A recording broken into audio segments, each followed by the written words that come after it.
كثير من الأخبار ترددت على الوطن واليوم السابع بخصوص القنوات الدينية اللي عمالة تقدم مادة مستهلكة وفقط.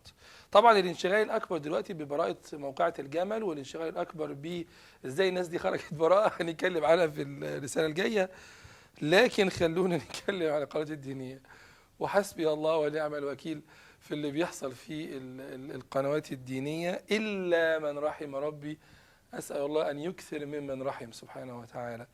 مشكلة إن التوك شو حتى الإسلامي بيتناول دون وضع حلول. إيه الفرق بين التوك شو لناس عندها مرجعية إيمانية وروحانية، وتوك شو عندها مرجعية علمانية، وتوك شو عندها مرجعية ليبرالية؟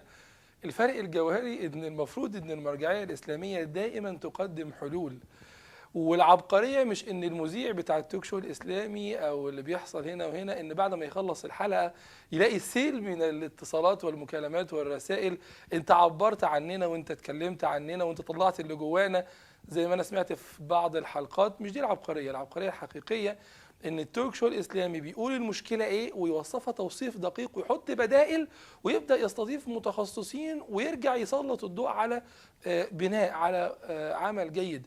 في برنامج اللي هو بتاع صبايا على قناة النهار، البرنامج ده عجبني جدا. ليه عجبني جدا؟ لأنه بيقدم حلول. يعني بيتكلم عن المشكلة بشكل بسيط جدا، وبعد كده يقدم حلول كثيرة جدا. وشفنا الإنجازات الرائعة اللي عملتها الأستاذة ريهام وغيرها من الناس الأفاضل. المفروض بقى إن التوك شو الإسلامي أو التوك شو الديني المفروض إن هو يكون له، كما قال الزكي نجيب محمود، قال إن أكثر شيء ناقص الإسلام أو منهج الذي يعني يتكلم به الدعاء وليس الإسلام. الإسلام طبعا كامل، يعني بتكلم عن المنهج الذي يتحدث به الدعاء. يقول الزكي نجيب محمود إن أكثر شيء ناقصنا غياب الحس الإسلامي، وعامل مقال رائع جدا اسمه أنا المسجد والساجد. أنا المسجد والساجد ده فكرة عبقرية أوي، فكرة رائعة أوي، بتقول إن إحنا محتاجين دعوة غير منزوعة الفلسفة، غير منزوعة التاريخ، غير منزوعة السياسة. تعرف المشكلة وتوصفها وتضع حلول وتراقب وتطلع نتائج. هل ده موجود في التوك شو؟